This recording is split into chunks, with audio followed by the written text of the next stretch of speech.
નમસ્કાર દર્શક મિત્રો, આફત કે પડકારો ભલે હોય મેરુસા કે જીવન પથના રસ્તા હોય ત્રાંસા, હિંમત રાખી છોડી નિરાશા, તેને સર કરવાની સકારાત્મક અભિલાષા, સફળ જીવનની આ જ પરિભાષા.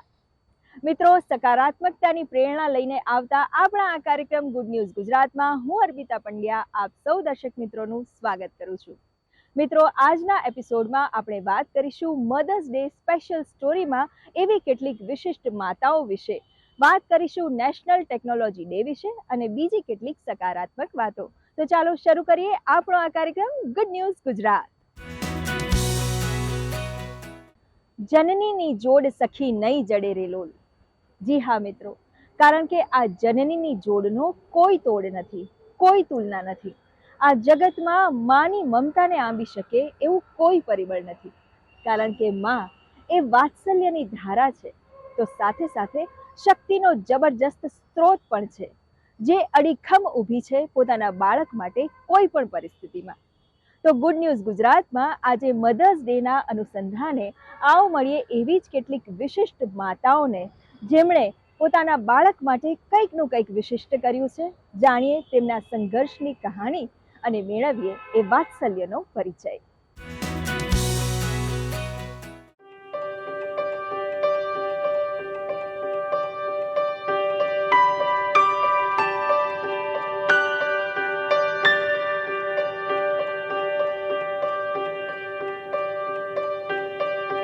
निकाल लाई हूँ पिंजरे से एक परिंदा, अब उस परिंदे के दिल से पिंजरा निकालना बाकी है.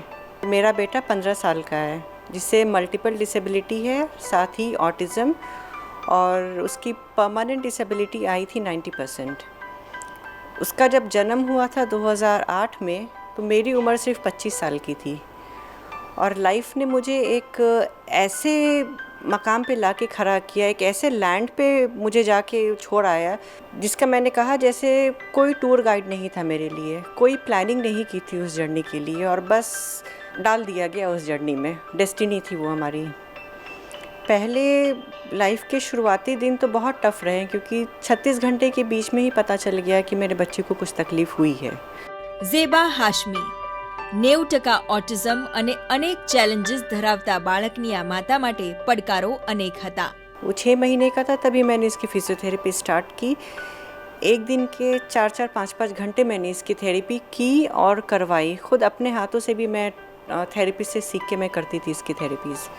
या मेरे जैसी जो बाकी भी मदर्स हैं, हम शायद डेली ही टूटते हैं, डेली बिखरते हैं और फिर डेली अपने आप को समेटते हैं अपने बच्चे के लिए, क्योंकि हमने अगर अपने अंदर वो स्ट्रेंथ नहीं रखी तो हमारे बच्चे के लिए उसका कौन करेगा सब कुछ. इतनी उनकी डिमांड्स हैं, इतनी उनके चैलेंजेस हैं. मैंने अपना बेस्ट अपने बच्चे को दिया है. एक अपनी लिमिटेशन से बढ़ के मैंने अपने आप को पुश किया है. ये गलती मैंने की कि मैंने अपना हेल्थ बहुत कॉम्प्रोमाइज़ किया, जिसकी भुगतान भी मैं पिछले 3-4 सालों से कर रही हूँ. हम हर जगह दिखा भी नहीं सकते हैं. हमारी वो कई बार हमें एंग्जाइटी होती है, डिप्रेशन होता है, तो एक वहाँ पे भी हमें बहुत हद तक एक इमोशनल स्टेबिलिटी अपनी रखनी है. फाइनेंशियल चैलेंजेस, इसका हमारे बच्चों की थेरेपीज़ का कोई एंड नहीं है, और साथ ही साथ मार्केट में इतने नॉन एविडेंस बेस्ड ट्रीटमेंट भरे हैं, जो आप लाखों लाख लगा दो, आप अपने बच्चे को कितना भी एक्सपेरिमेंट करवा दो, कोई शॉर्टकट नहीं है हमारे बच्चे की ट्रीटमेंट में. मेरा बच्चा एक टाइम में रोता भी नहीं था. उसके ऊपर इतनी दवाइयों का इफ़ेक्ट था, इतनी वो सेडेशन में रहता था कि वो जब रोए तो मैं उसकी रोने की आवाज़ को रिकॉर्ड करती थी कि मेरा बच्चा रो सकता है. वो रिकॉर्डिंग आज तक मेरे पास सेव्ड है. तो आज अगर वो बच्चा हंस रहा है, वो खेल रहा है, वो मुझे प्यार कर रहा है, तो सोचो मेरे लिए कितनी बड़ी अचीवमेंट हुई है. आँखों में कितनी वो खुशियों के आंसू आते हैं. लोग जिन चीज़ों को फॉर ग्रांटेड लेते हैं ना, उसके लिए मैंने एफ़र्ट डाली है. उसकी एक एक डेवलपमेंट के लिए, उसकी वो मुस्कुराहट, वो बच्चा मेरी आँखों में वो देख ले, वो मुस्कुरा दे, वो अपनी आवाज़ पे रिस्पॉन्स दे दे. 10 साल की स्पीच थेरेपी के बाद उसने मुझे मम्मा बोल दिया. तो मेरे लिए तो ये सब समझो बहुत बड़ी अचीवमेंट है. અડગ વિલ પાવર, સખત પરિશ્રમ, સ્થિરતા અને પુષ્કળ ધીરજ ધરાવતી આ માતા ઝેબા હાશમીના પ્રયાસો અને મનોબળને મધર્સ ડે પર 100 સલામ.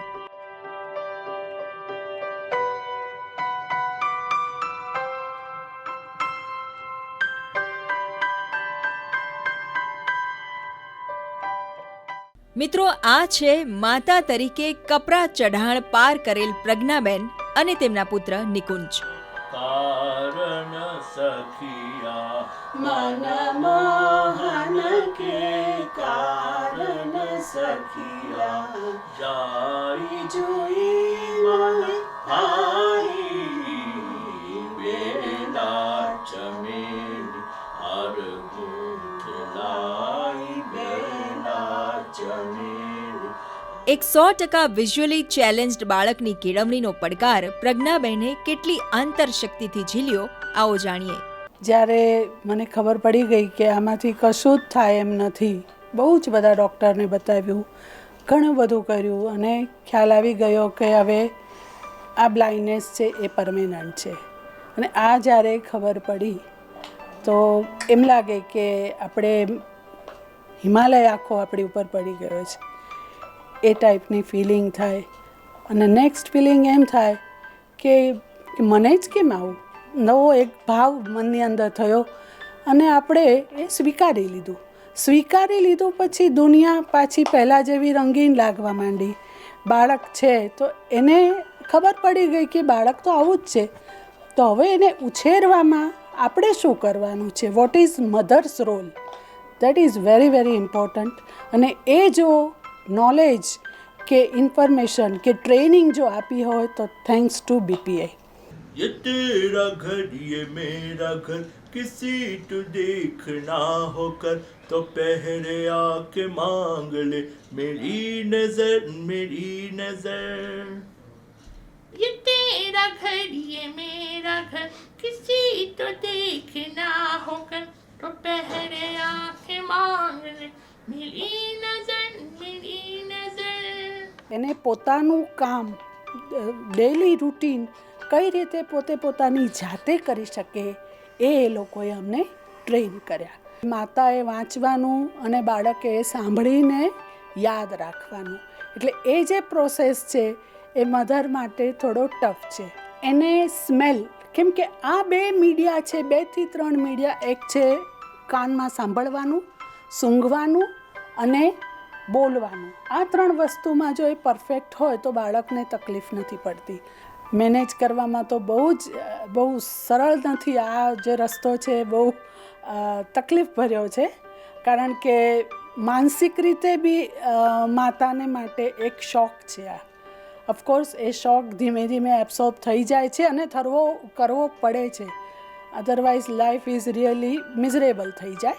કોઈ બી પ્રોબ્લેમ એ પ્રોબ્લેમ જ નથી. You just convert all problems, એ તમે ભૂલી જાઓ અને એને હેપીનેસમાં ચેન્જ કરી લો.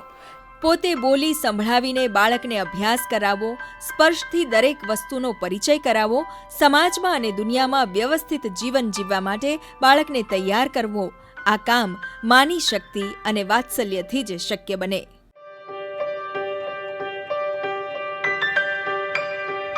આવો જાણીએ આ ક્ષેત્ર સાથે સંકળાયેલા તબીબી વ્યવસાયિકોનું શું કહેવું છે. ઘણીવાર અમુક વસ્તુ આપણે શબ્દોમાં એક્સપ્રેસ ના કરી શકીએ, પણ મેં કેટલા બધા પેશન્ટ જોયા છે કે જે પોતાના બાળકને સૌથી પહેલાં હાથમાં લે તેમના આંસુ આંખમાં આવી જતા હોય છે. અને જે અનુભવ અને મેં પોતે કરાયો છે એના માટે ઘણીવાર મને એમ થાય કે 9 મહિનામાં ઘણા પેશન્ટ એવા હોય કે જેને એટલા બધા કોમ્પ્લિકેશન સાથે અમે જ્યારે બાળક હાથમાં આપીએ છીએ ત્યારે એ લોકોના આંખમાં આંસુ અને આનંદ બહુ જ વધારે હોય છે. આવો વિશ્વ માતૃ દિવસ પર એક ગુરુ, વાત્સલ્ય મૂર્તિ, કેળવણીકાર બની બાળકનું ઘડતર કરતી માતાનું ઋણ સ્વીકાર કરીએ. હું માનું છું કે એ બહુ માતા અને બાળક માટે વચ્ચેનો જે વિશેષ બોન્ડ કહેવાય, 9 મહિના પણ કદાચ આખી જિંદગી એની સાથે રહે છે. અને એને કારણે જ કદાચ માતા બાળકને થોડું વધારે પિતા કરતાં સમજી શકે એવું મને પોતાને લાગે છે. કારણ કે એક પહેલું એની મુમેન્ટનું અનુભવ કરવો, દરેક 9 મહિના સુધી એની અંદરની જે હલનચલન છે એ વસ્તુ માતા જેટલું વિચાર કરી શકે, એને અનુભવી શકે છે, પિતા નથી કરી શકતા. મારા માટે કોઈક એવું કહે કે માતા અને પિતામાં કોણ મહત્ત્વનું, એ તો શક્ય જ નથી. એ બંનેનો પોતાનો રોલ છે. પણ એવું કહીએ કે એક સાયકલના 2 પૈડા હોય, જેમાં એક માતા છે અને એક પિતા છે. ગુડ ન્યૂઝ ગુજરાત માટે લક્ષ્મણ રાજપૂત, જતીન ભટ્ટ સાથે સુમન બોરાણાનો રિપોર્ટ. મિત્રો, 21મી સદી એ ટેકનોલોજીની સદી છે. દરેક ક્ષેત્રે આજે આપણે ટેકનોલોજીનો વ્યાપ જોઈ રહ્યા છે. ઇન્ટરનેટ, ઇલેક્ટ્રોનિક ગેજેટ્સ થકી આજે કલ્પના પણ ન કરી શકાય તેવા કાર્યો દુનિયામાં થઈ રહ્યા છે. જાણે સમગ્ર દુનિયાની માહિતી એક નાનકડી ચિપમાં સમાઈ ગઈ હોય. મિત્રો, હાલમાં જ ટેકનોલોજી દિવસની ઉજવણી કરવામાં આવી. ત્યારે ટેકનોલોજી દિવસ ઉજવવાની શરૂઆત ક્યારે અને શા માટે થઈ તે એક ભારતીય તરીકે આપણા માટે જાણવું ખૂબ જરૂરી છે. 21મી સદી એ ટેકનોલોજીની સદી છે. આપણી આસપાસ દરેક જગ્યાએ ટેકનોલોજીનો વ્યાપ આપણે જોઈ રહ્યા છીએ. ઇન્ટરનેટ, વિવિધ ઇલેક્ટ્રોનિક્સ ગેજેટ્સ તથા દરેક ક્ષેત્રમાં આવેલી અવનવી ટેકનોલોજી થકી કલ્પના પણ ન હોય તેવા કાર્યો હવે શક્ય બન્યા છે. જાણે દુનિયાની સમગ્ર માહિતી સમાઈ ગઈ છે સૂક્ષ્મ ચીપમાં. અને હાલમાં જ આપણે ટેકનોલોજી દિવસની ઉજવણી પણ કરી. પણ આ ટેકનોલોજી દિવસ ઉજવવાની શરૂઆત ક્યારે અને શા માટે થઈ તે જાણવું એક ભારતીય તરીકે ખૂબ મહત્વનું છે. 1998 में 11 मई का दिन अटल बिहारी वाजपेयी जी की मार्गदर्शन में भारत ने पहली बार एक बहुत बड़ी अचीवमेंट करी थी. पोखरान में न्यूक्लियर टेस्टिंग का सक्सेसफुल हुआ था, जिसमें डॉक्टर APJ अब्दुल कलाम, रमन जी और बाकी सारे लोगों की योगदान बड़ी थी. और ये देश की टेक्नोलॉजी की डेवलपमेंट के इतिहास में बड़ा एक माइलस्टोन था. तब से 1999 से ये इसी चीज़ को लोगों को इंस्पिरेशन की तरफ से बढ़ाने के लिए हम टेक्नोलॉजी बनाए. જે રીતે ટેકનોલોજીનો ઉપયોગ વધી રહ્યો છે, નવી નવી ટેકનોલોજી વિકસી રહી છે, તો એ જોતાં સમાજ જીવનના દરેક પાસાઓમાં ટેકનોલોજી વણાઈ ગઈ છે. આજે આપણે સવારે ઉઠીએ તો રાત્રે ઊંઘીએ ત્યાં સુધી અલગ અલગ જગ્યાએ અલગ અલગ ટેકનોલોજીનો ઉપયોગ કરતા હોઈએ છીએ. ટેકનોલોજીનો ઉપયોગ કરવો એ ખૂબ સારી બાબત છે, પણ સાથે સાથે એના વિશે સમજણ કેળવવી જેથી કરીને એનો દુરુપયોગ ન થાય અથવા તો એનો આપણે ભોગ ન બનીએ. એના માટે સાયબર સિક્યોરિટી જેવા વિષયો ઉપર પણ આપણે ધ્યાન આપવું જોઈએ. સાંપ્રત સમયમાં આપણો દેશ ટેકનોલોજીના વિકાસમાં હરણફાળ ભરી રહ્યો છે. ત્યારે આવનારા 2 થી 3 દાયકામાં આપણો દેશ નવી તકનીક ક્ષેત્રે હજુ પણ ઘણી બધી ઉપલબ્ધિઓ હાંસલ કરી શકે છે. અને આ માટે સૌથી પાયાની ભૂમિકા નિભાવશે આપણા દેશની યુવા શક્તિ. અટલ ટિંકરિંગ લેબના 2 કોન્સેપ્ટ છે. એક કહેવા જઈએ તો ક્યુરિયોસિટી, પછી તમે કહો કે ઇમેજિનેશન અને ક્રિએટિવિટી. હવે કોઈ પણ બાળકની અંદર આ 3 વસ્તુ પડેલી હોય છે સુષુપ્ત અવસ્થામાં. એને જગાડવી પડે તમારે કોઈ પણ વસ્તુ બતાવીને કે આ ટેકનોલોજીનો આ કઈ રીતે ફાયદો થાય અથવા તો એડવાન્સમેન્ટ કઈ રીતે થઈ શકે અથવા તો આ વસ્તુને કઈ રીતે ઇઝી બનાવી શકાય. તો એ કરવા માટે એમાં બીજી એક વસ્તુ ઉમેરવી પડે, એને કહેવાય સ્ટેમ. સ્ટેમનો આજકાલ ભરપૂર ઉપયોગ થઈ રહ્યો છે. સ્ટેમ એટલે સાયન્સ, ટેકનોલોજી, એન્જિનિયરિંગ અને મેથેમેટિક્સ. 4 વસ્તુનો જો સમન્વય કરવામાં આવે અને નાના બાળકને સૌથી પહેલાં કોઈ પણ પ્રોબ્લેમ સોલ્વિંગ એપ્રોચ શીખવાડવામાં આવે, એને કઈ રીતે સ્ટેપ બાય સ્ટેપ સોલ્વ થાય એનો એલ્ગોરિધમ બનાવતા આવડે અને એના પછી એને કઈ રીતે ડિઝાઇન કરીને એક ઇન્સ્ટ્રુમેન્ટની અંદર સરસ રીતે મૂકવામાં આવે, એ વસ્તુ શીખવાડી પછી એ જ વસ્તુની જો તો પેટન્ટ કરવામાં આવે તો એ સમાજ માટે ખૂબ ઉપયોગી નીવડે. અને આજકાલ એ જ થઈ રહ્યું છે કે ભારતનું નામ વિશ્વમાં લીડર તરીકે ઉપસી રહ્યું છે. કોઈ પણ દેશ માટે ટેકનોલોજીનો મહત્તમ વિકાસ ત્યારે જ શક્ય બને જ્યારે તે દેશના યુવાઓ તે અંગે ખૂબ રસ દાખવે અને સરકાર પણ વિદ્યાર્થીઓ, યુવાઓને ટેકનોલોજી શીખવા માટેની વધુમાં વધુ વ્યવસ્થા ઊભી કરી આપે. આપણા દેશમાં અને ગુજરાતના વિદ્યાર્થીઓ માટે સ્ટાર્ટઅપ માટે આ પ્રકારની ઘણી સંસ્થાઓ કાર્યરત છે. આપણે ત્યાં નહીં તો 10,000 અટલ ટિંકરિંગ લેબ છે. હવે એક ટિંકરિંગ લેબને એસ્ટાબ્લિશ કરવા માટે ભારત સરકાર નીતિ આયોગ કહેવાય. હવે નીતિ આયોગ 10 લાખ રૂપિયાની સહાય કરે છે. 10 લાખ રૂપિયાની સહાયની અંદર 7 લાખ રૂપિયાના ઇન્સ્ટ્રુમેન્ટ્સ લેવા, એડવાન્સ ઇન્સ્ટ્રુમેન્ટ લેવાના, બેઝિકથી લઈને એડવાન્સ, જેથી તમે ક્લાસ 1, 2 થી લઈને બધા બાળકોને કઈ રીતે મોડેલિંગ થાય ત્યાંથી લઈ, મોડેલિંગ પછી મોટા થાય એટલે એમાં મોટર સેટ કરો, મોટર સેટ કરો એટલે એને ફિઝિક્સના નિયમ બધા આવડી જાય. એમ કરતાં કરતાં આગળ પછી તમે એની ઉપર પ્રોસેસર સેટ કરો, પ્રોસેસર સેટ કરો એના પછી એનું પ્રોગ્રામિંગ આવે. એમ કરતાં કરતાં 12th સુધી છોકરો જો પાસ એમાં થઈ જાય બધી વસ્તુમાંથી તો એ પોતાની રીતે કોઈ પણ એક વસ્તુની એક મોડેલ બનાવીને એનું પેટન્ટ કરાવી શકે. હવે તમને એમ પણ કહું કે જો છોકરાને પેટન્ટ કરાવવું હોય ને જો એની પાસે પૂરતા પૈસા ના હોય તો દર વર્ષે 5 વર્ષ સુધી અટલ ટિંકરિંગ લેબની સ્થાપના પછી સરકાર દર વર્ષે 2 લાખ રૂપિયાની સહાય કરે છે. એટલે એ 2 લાખ રૂપિયાની અંદર 40,000 થી 50,000 કે 30,000 રૂપિયાની સહાય એના માટે હોય છે કે કોઈ પણને પેટન્ટ કરાવવી હોય તો એની અંદર એને તકલીફ પડે નહીં અને એ વસ્તુ એને જન સુધી પહોંચી શકે અને ભવિષ્યમાં એ પણ પોતાનું અર્નિંગ કરી શકે અને જેનાથી સમાજને પણ ફાયદો થાય. આ ઉપરાંત વિવિધ ટેકનોલોજી દ્વારા દિવ્યાંગ વ્યક્તિઓના જીવનને સરળ બનાવવામાં, વિવિધ સુવિધા ઉપલબ્ધ કરાવવામાં ઘણી સફળતા મળી છે. जिसको हम लोग कहते हैं इंक्लूसिव टेक्नोलॉजी या इंक्लूसिव इनोवेशन, मतलब ऐसी तकनीक या ऐसी इनोवेशन जो सिर्फ किसी एक वर्ग या किसी एक क्षमता वाले लोगों के लिए नहीं बट सबके लिए सुविधा हो जाए. अभी हम लोग ने 10 से ज़्यादा स्टार्टअप्स को ऐसे स्टार्टअप्स को आई हब में सपोर्ट किया है जो विजुअली इम्पेयर्ड लोगों के लिए काम करते हैं, जो लोग ट्रेडिशनल तरीके से देख नहीं सकते हैं. क्या उन लोगों के लिए डिजिटल टेक्नोलॉजी के माध्यम से जो इनोवेशन बने उसके द्वारा क्या वो स्पीच टू टेक्स्ट की तरफ टेक्नोलॉजी यूज करके कर सकते हैं क्या? मैं आपको उदाहरण देना चाहता हूँ. हमारे एक स्टार्टअप है वी हियर करके, जो लोग सुन नहीं सकते, जिनका हियरिंग इम्पेयर्ड है, उनको बोन कंडक्शन के द्वारा कैसे सुन सकते हैं उसके ऊपर उसने स्टार्टअप बनाया है. अभी 3,000 से ज़्यादा ऐसे बच्चे जो जन्म से उनको सुनने में दिक्कत हो रही थी, ऐसे लोगों को उन्होंने वो ट्रायल कर रहे हैं. तो इनोवेशंस मानव समाज की जो समस्याएं हैं, जो समस्याएं से लोग जूझ रहे हैं उसको कैटर करने के लिए बन रही है. और ऐसी इनोवेशन को सपोर्ट करने के लिए गुजरात सरकार इनोवेशन ग्रांट्स उनको सपोर्ट करने के लिए 30 लाख तक की ग्रांट देता है. अभी तक लगभग 6,500 इनोवेशन को सपोर्ट किए हैं और 450 से ज़्यादा स्टार्टअप्स इस सेक्टर्स में आई हब में कार्यरत हैं. અત્યારે લગભગ દરેક ક્ષેત્રમાં ડિજિટલ સુવિધાઓ, પેપરલેસ વર્ક, ડિજિટલ પેમેન્ટ જેવા અનેક વ્યવહારો ટેકનોલોજીના વિકાસ સાથે છેવાડાના વ્યક્તિ સુધી પહોંચી શક્યા છે. हर एक युवा इस इनोवेशन और टेक्नोलॉजी के मूवमेंट में पार्टिसिपेट कर सके. खाली कुछ वैज्ञानिक या कुछ ही लेबोरेटरी से देश इनोवेटिव नहीं बनेगा. पिछले कुछ सालों की अगर बात बताऊं, 2015 में ग्लोबल इनोवेशन इंडेक्स में भारत का रैंकिंग था 85 था. 2022 में हम ग्लोबल इनोवेशन इंडेक्स में 40 तक पहुंच गए हैं. लगभग 45 रैंक्स इंप्रूव किए हैं.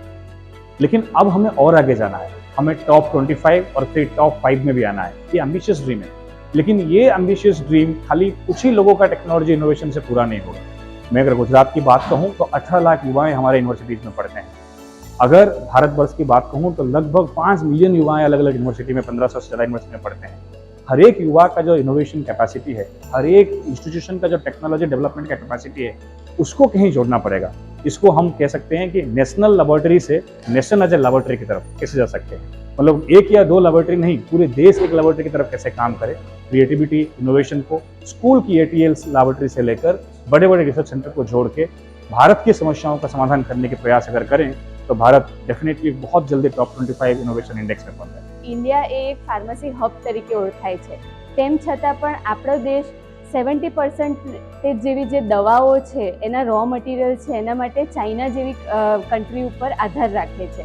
સો અમે અમારા સ્ટાર્ટઅપમાં એવી ટેકનોલોજી બનાવી છે અને એવું અમે ડેવલપમેન્ટ કરવા જઈએ છીએ કે જેમાં આ જે દવા છે એ આપણા ભારત દેશની અંદર જ બને, એન્વાયરમેન્ટને ઓછામાં ઓછું નુકસાન થાય અને દેશના દરેક નાગરિક જોડે ઓછામાં ઓછી કોસ્ટથી એ પહોંચી શકે એ દવા, એ માટેની અમે ટેકનોલોજી અહીંયા અમારા સ્ટાર્ટઅપમાં ડેવલપ કરી છે.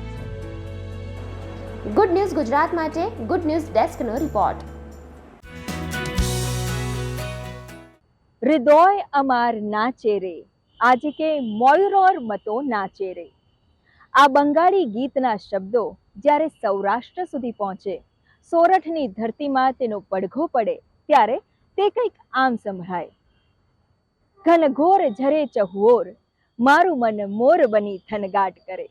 જી હા મિત્રો, ગુરુદેવ રવિન્દ્રનાથ ટાગોરની આ રચના નવી વર્ષાનો રાષ્ટ્રીય શાયર ઝવેરચંદ મેઘાણીએ કરેલો ભાવાનુવાદ એટલે ચાણી સાહિત્યમાં લોકકંઠે ગવાતું ગીત મારું મન મોર બની થનગાટ કરે. આવો જાણીએ ગુરુદેવ રવિન્દ્રનાથ ટાગોર અને ગુજરાત વિશે. રવિન્દ્રનાથ ટાગોર ભારતના કલા જગતનું એ નામ છે જેણે અનેક રીતે દેશનું ગૌરવ વધાર્યું છે. કલાને ભાષાના કે સરહદના સીમાડા નડતા નથી. એ ચરિતાર્થ થાય છે જ્યારે રાષ્ટ્રવ્યાપી રવિન્દ્રના દર્શન સૌને થાય. ગુજરાત અને ગુરુદેવનું મિલન એટલે એક ભારત શ્રેષ્ઠ ભારતની છબી જ જોઈ લો. રવિન્દ્રનાથના મોટા ભાઈ સત્યેન્દ્રનાથ, તેમના પિતા દેવેન્દ્રનાથ, એ બંને રવિન્દ્રનાથ પહેલાં અમદાવાદમાં આવેલા હતા. દેવેન્દ્રનાથ અને સત્યેન્દ્રનાથ બંને અમદાવાદમાં પ્રાર્થના સમાજમાં ભાષણો પણ આપ્યા હતા અને સત્યેન્દ્રનાથ તો અમદાવાદમાં જજ તરીકે પણ રહેલા હતા અને તેમની સાથે રવિન્દ્રનાથ 17 વર્ષની ઉંમરે લગભગ 2.5 થી 3 માસ અમદાવાદમાં શાહજહાનના મહેલમાં રહ્યા હતા. કલાકાર હંમેશા અન્યાય અને અમાનવીય વ્યવહારનો વિરોધ કરે છે. 1919ના જલિયાવાલા બાગ હત્યાકાંડ બાદ પણ વિશ્વને વિરોધ વડે જગાડવા મૌન રહેલ રવિન્દ્રનાથે નોબેલ પુરસ્કાર પરત કર્યું. જે રાષ્ટ્રપ્રેમી હોય એનો ગાંધીજી સાથેનો સંબંધ તો અનન્ય જ હોવાનો ને. 1920માં રવિન્દ્રનાથ ફરીથી અમદાવાદ આવ્યા હતા ત્યારે તેઓ ગાંધીજીના આમંત્રણથી ગુજરાતી સાહિત્ય પરિષદના 6ઠ્ઠા અધિવેશનમાં આવ્યા હતા અને તેમને અહીંયા માનપત્ર આપ્યું હતું. ત્યારે તેમણે આશ્રમમાં પણ એક રાત ગાળી હતી અને ગાંધીજી સાથેનો સંબંધ જે 1915માં શાંતિનિકેતનથી શરૂ થયો હતો તે વધુ ગાઢ થયો હતો. ત્યારબાદ 1922માં ફરીથી તેઓ આશ્રમમાં આવ્યા હતા ત્યારે ગાંધીજી તો જેલમાં હતા પણ રવિન્દ્રનાથે આશ્રમવાસીઓને એક ખૂબ સરસ ભાષણ વ્યાખ્યાન આપ્યું હતું જેમાં તેમણે મહાત્મા કોને કહેવાય એ ખૂબ સુંદર રીતે સમજાવ્યું હતું. રવિન્દ્રનાથનો જન્મ ભલે ગુજરાતથી દૂર થયો હોય પણ ગુજરાતની પ્રજાએ તેમને પોતાના માનીને સહયોગ આપ્યો છે. આ સહયોગ થકી વિશ્વ સામે ભારત એક અલગ ઓળખ પ્રસ્થાપિત કરે એવી પહેલ રવિન્દ્રનાથે કરી હતી. તેઓ અનેકવાર ગુજરાતમાં આવ્યા હતા. કુલ તેમણે 7 વિઝિટ કરી હતી અને તે સમયે સૌરાષ્ટ્રના રાજવીઓને ત્યાં તે ફરતા હતા અને વિશ્વભારતી માટે નાણાકીય સહાય મેળવતા હતા. વિશ્વભારતીની નાણાકીય સહાયમાં માત્ર ગુજરાતના રાજવીઓ નહીં પણ અંબાલાલ સારાભાઈ જેવા ઉદ્યોગપતિઓનો પણ ખાસો ફાળો છે. અંબાલાલ સારાભાઈ તેમના પરમ મિત્ર હતા અને મને ખ્યાલ છે ત્યાં સુધી તેઓ વિશ્વભારતીના સલાહકાર સમિતિમાં પણ સભ્ય રહી ચૂક્યા હતા અને ટાગોર કુટુંબ અને સારાભાઈ પરિવારને અંગત સંબંધો થયા હતા. સત્યેન્દ્રનાથે તો એવું પણ લખ્યું છે કે તેમને એવું લાગતું હતું કે ગુજરાત એ બંગાળનો પશ્ચિમ ભારતનું એનેક્સેશન જ છે. ઝવેરચંદ મેઘાણી, મહાદેવભાઈ દેસાઈ, ગૌરીશંકર જોશી, ધૂમકેતુ અને બીજા અનેક સાહિત્યકારોએ બંગાળી સાહિત્ય સરિતાને ભાવાનુવાદની નહેર વડે ગુજરાતી સાહિત્ય સાથે જોડી છે. ગુડ ન્યૂઝ ગુજરાત માટે જતીન ભટ્ટનો રિપોર્ટ. તો દર્શક મિત્રો, આ હતો અમારો કાર્યક્રમ ગુડ ન્યૂઝ ગુજરાત. આપ પણ આપનો અભિપ્રાય અને ગુડ ન્યૂઝ અમને મોકલી શકો છો. અમારું ઈમેલ આઈડી છે goodnewsgujarat@gmail.com. દર્શક મિત્રો, આપ અમારો એપિસોડ અમારી YouTube channel DD news Gujarati પર પણ નિહાળી શકો છો. તો અત્યારે આપની રજા લઈએ. ફરી મળીશું ગુડ ન્યૂઝ ગુજરાત આપણા આ જ કાર્યક્રમમાં આવતા સપ્તાહે. ત્યાં સુધી નમસ્કાર.